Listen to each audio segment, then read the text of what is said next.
Representative Jonathan Jackson, one of the sons of Reverend Jesse Jackson Sr. and Jacqueline Jackson. Representative, glad to have you here. First of all, our condolences on the loss of your father, an absolutely great man. Just share with people. I talked about this idea how you have to have a love of black people. And to my panel, get ready because y'all gonna be able to ask questions of Jonathan too. Um, Talk about that. What did your dad make clear to you and your brothers and sisters about the love of black people and why he was in this fight? Because he was gone from home a whole lot, fighting for a lot of folk who didn't fully love him back. Yeah, thank you, Roland. Thank you so much for your prayers and other people that have prayed, and also pray for other families that are going through the same thing right now, the loss of a mother, father. I'm the first time having lost a parent, and I had to catch myself the other day, like my go from parents to parent. And so every day just feels just a little better, but the hole is big. And so for all those grieving, it's okay to grieve. I'm going through it right now. And I would tell you that my father, at the core, he's a minister, and he oftentimes told us that um, his religion makes him political. His politics doesn't make him religious. That if you follow the Gospels on feeding the hungry and visiting those that have been incarcerated and feeding the hungry, that housing the homeless, those are political priorities. And so that's where his compassion comes from. Very compassionate person. He's a minister at his core on his highest day and has all the frailties of any human being and all the love for Christ is what he lived for. And it's a selfless life. And so he told me he's a long distance runner, that he took his charge. He was 27 years of age when he was on the balcony, and Reverend Martin Luther King, his hero, his idol, his mentor and pastor, was assassinated, shot down, and he never looked back. He had a charge to keep and fulfilled that after he never stopped running. And so he never talked about that date. Only thing he didn't talk much about, I believe he was traumatized from it.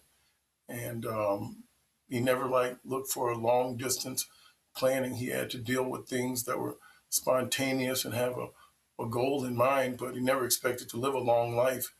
And so he just kept on fighting, stayed on the battlefield, and identified with the poor and those that were marginalized. Every child wants uh, to have their life filled. They want their parents coming to their games, coming to their schools for recitals, pulling on them, the parent pulling on them.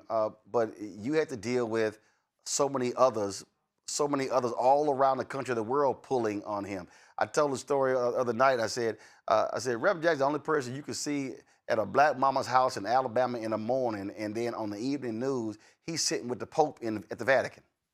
I give you one story on that. The Haitians were being put basically into these same sort of camps that migrants are being put in now. And so we had gone to visit the Pope one day, and then the next day we were on our way to a jail by the time we got back to America to protest what was happening to the Haitians down in Miami. They were putting the Cubans into giving them green cards and work permits. And they were locking up the Haitians that were trying to come to America. And I had to tell him one time, when I had to try to figure out the enormity of dad, shall I say, if I got in trouble at school, it was like a little motorcade, 3 or 4 cars. And of course, everybody at the school knew who he was. And the whole classroom, the whole school on half of the building would be looking outside the window saying, there goes Reverend Jackson, there goes Reverend Jackson. And I'm like, that's not right. Why are you coming? He's coming up to see me and everybody knows I did something wrong. I'm like, that's not fair. So I'm like, hey man, we gotta just send mom up to the school. Don't you come up here and blow this out of perspective. But that's dad. But he was tender. But he was tough enough to fight and to stand up for what's right. And by being a long distance runner, I'm saying he didn't seek corporate boards and other things. I'm not saying there's anything wrong with that, but always back to the streets, always back to the people. And thank you for the kind words and expressions people have given over the last couple of days. It's heartwarming. And the question was asked about the leadership. Um, he didn't seek leadership, didn't choose it. I think it's an innate skill that some people have. He left being very, very hopeful. He saw a new group of young people, activists that have made it to the United States Congress. He sees and hears prophetic voices that are coming out of churches across the country. And so God will provide. He always said there was a God factor, that God is not through with us. It's a long distance journey. And I don't think it's right for people to think about a mantle being passed on. You don't inherit leadership. You don't have it because of your family. That's not what's passed on. It's time and circumstances and divine inspiration. So I am highly confident. It doesn't have to be one leader, it'll be multiple leaders. And so I don't think we should have our eyes set just on one person. God willing, that can happen. And if not, there's so many people that have the capacity to lead on so many levels. Hmm. We don't need to have just one person at the top of a mountain. My panelists questions. Cameron, you first for Representative Jonathan Jackson. Representative, again, sending both my condolences and prayers to you and your family. Just as a point of privilege, a couple things. One, as also a PK born in Chicago, your father directly impacted my father after my dad crossed Omega Psi Phi and went into seminary up in Garrett. Reverend Jackson, your father spoke at the same church that he grew up in and was married in. And he always, we have a prominent picture up in our house of that moment. And as my father's gone on to his career, he always harkened back on that moment. And I had the chance to see him several times during my time, decade plus ago on Capitol Hill, and always was inspired. And that's kind of where my question leans into is Reverend Jackson's presidential run, and so much that he did help shore up so much of the Voting Rights Act and help shore up so much and really expand that in that movement. That platform, even in the 80s, kicked in and had reverberations for decades to come. And we've now seen that under assault. I'm just, I don't know as much as a question or a statement, but his powerful speech, his words, his chant of "I am somebody," how much pride he instilled, not just in Black people but people as a whole. I think we need those words and that energy more than ever. And I'm encouraging you and encouraging you to encourage your colleagues to kind of stand with that same backbone and that fortitude. Now that one of our giants has gone on to glory, but there's so much we can learn and I think be energized in the times that we're in now by his legacy and by your legacy, even being sitting in the halls of Congress and with an ability to affect that in real time. Well, thank you so much. Thank you for that statement. I had the opportunity to be the co-chair of the National Prayer Breakfast probably about 2 weeks ago now. And I asked myself, what would my father want me to do? And so he always sought to bridge the gap. And we've prayed for people on death rows, and we prayed for people with Saddam Hussein to get people out of jail that were human shields and get prisoners released from war. So I believe in the power of prayer. So I wasn't afraid to be on the stage with the President Donald Trump and also speak truth to power. Last year, I was the co-chair for this past term, so I've been on the stage now with President Trump twice. And 2 years ago, I started my prayer off saying the divine, the eternal, the incomparable God, and then went into my prayer. And that was putting DEI front and center.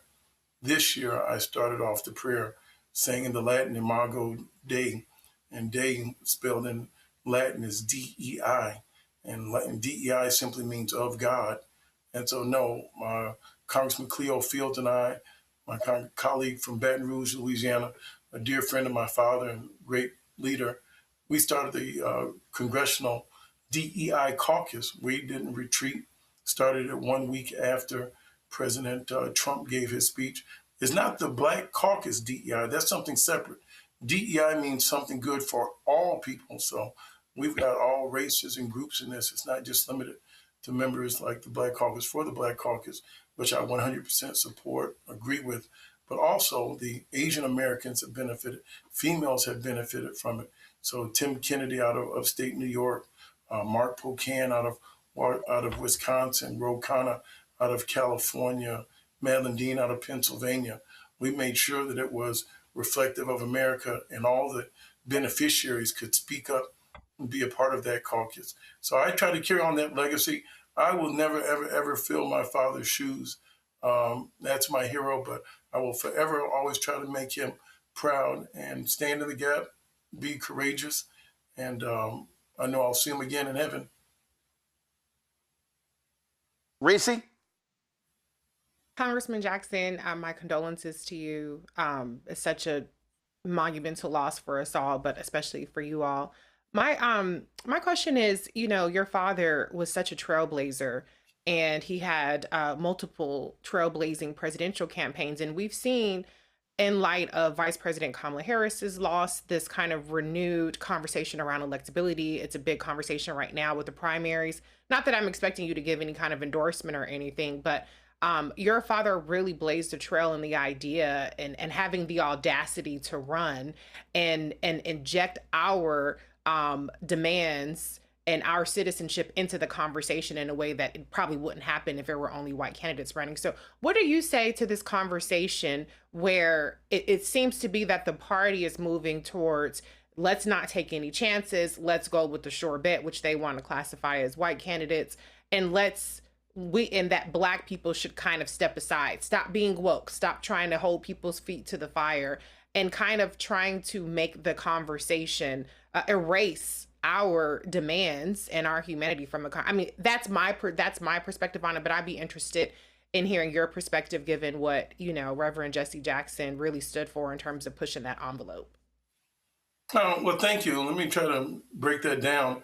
When my father ran for president, the first state you enter into the primary is Iowa, and there he beat President Joe Biden and Al Gore. And then the second state you run in is New Hampshire.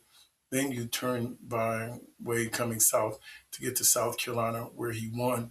And so this is a message that we take to all human beings, and we don't have to. He was called the Black candidate. He says, you don't have to call me Black. That's self-identified. I mean, that it's obvious. And you don't say the white candidate.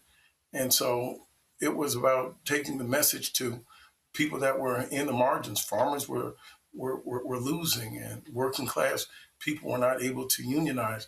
Reagan made a vicious attack on unionization. So we've seen the numbers of American unionization come down consistently over the last 40 years since Reagan, and onward with Newt Gingrich with Contract on America. And yes, that's true about the 84 campaign, but something that gets overlooked is on the Mondale campaign.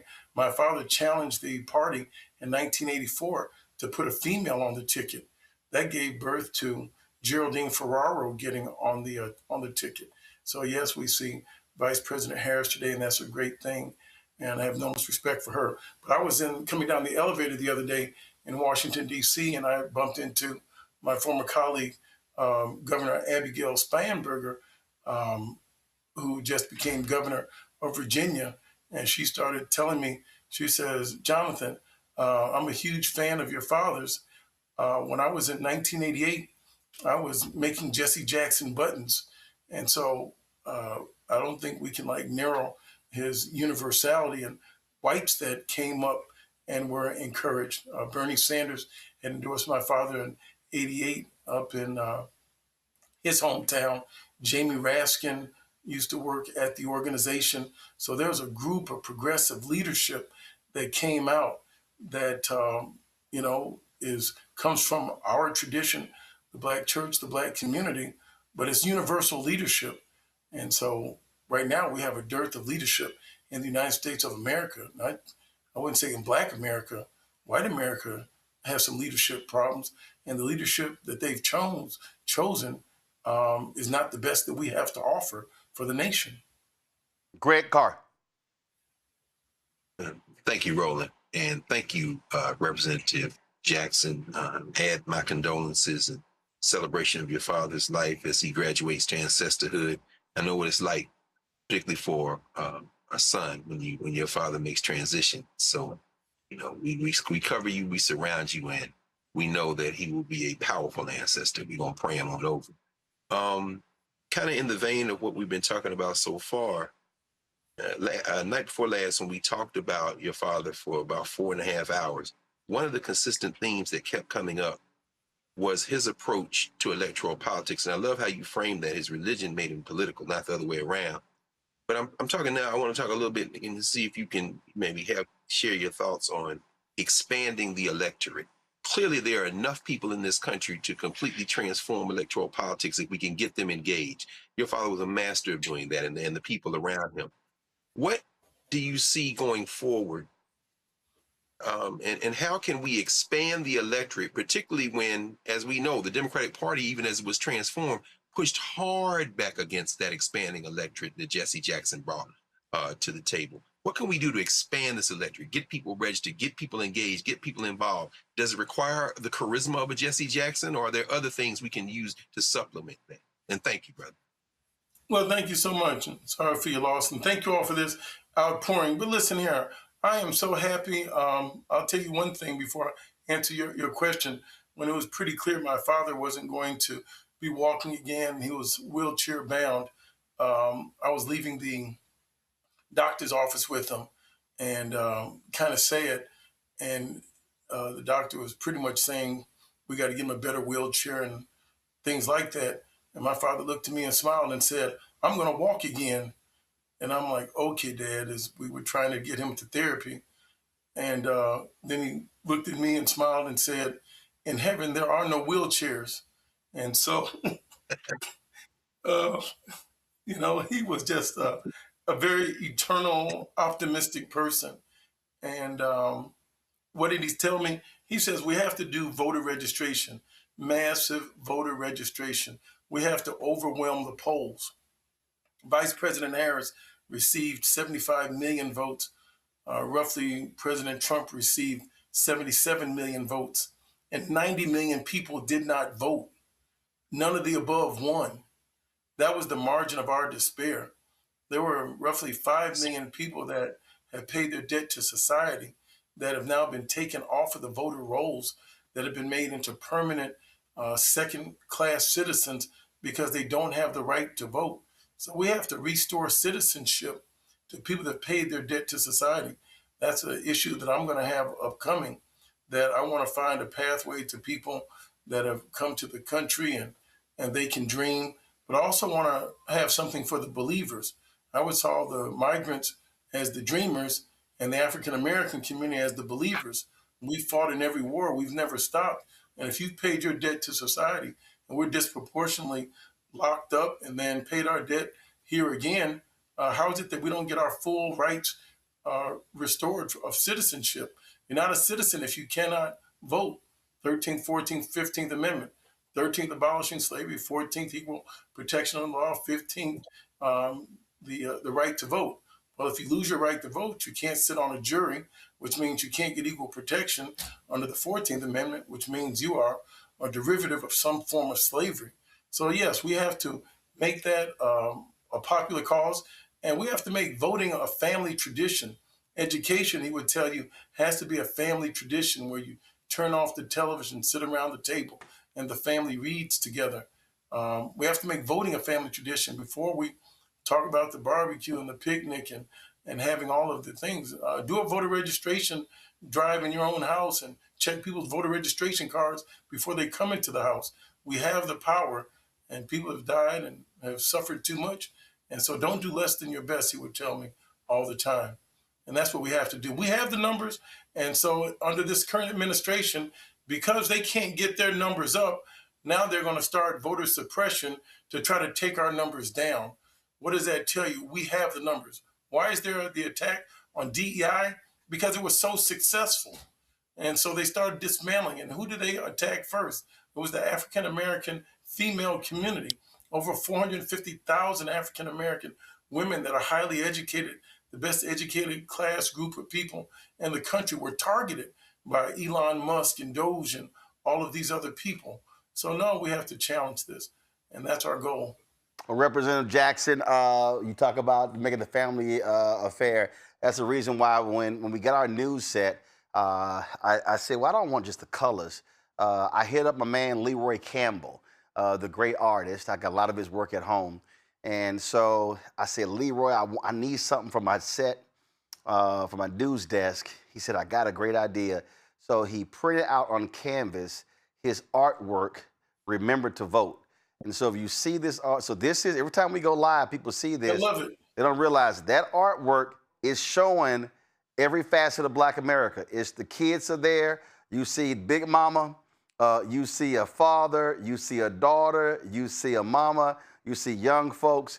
And that's exactly what this artwork, we have it on both sides of our news desk for that very reason. And that's what we show it every single day. So we agree with you 100%. Congressman, I got a couple of text messages. I know the email went out, the post went out yesterday. There have been some alterations made to the funeral schedule. And so there'll be celebrations in Chicago, South Carolina, and DC, correct? Yes, sir. So if somebody preempted that, so call that fake news. Sorry for that misinformation, but we're going to get it out. South Carolina legislature have honored him by asking him to Lion State in the rotunda of South Carolina. And that's so huge when you think about Charleston and the slave ships and talk about the Jim Crow South my father grew up in. He got arrested in South Carolina trying to use a public library, couldn't use, my grandmother and great grandmother couldn't use public bathrooms, had Negro and white folks bathrooms. And in his lifetime now, for a son of South Carolina to be in the rotunda, the same state capitol that had no Negroes, no Jews, and no dogs signs when he was a child, is truly an honor. So we want to honor his home state, and we're still making some arrangements for Washington, D.C. So please give me another 24 hours, and would love to get people all the information out, and every expression of kindness we're grateful for. Well, absolutely. And so we will let our folks know about that as well. Representative Jonathan Jackson, I certainly appreciate it, my brother. Thanks a lot. Thank you, Roland. Love to everyone. Thank you for honoring my father, and God bless your family. Absolutely. Keep hope alive. Yes, sir. Yes.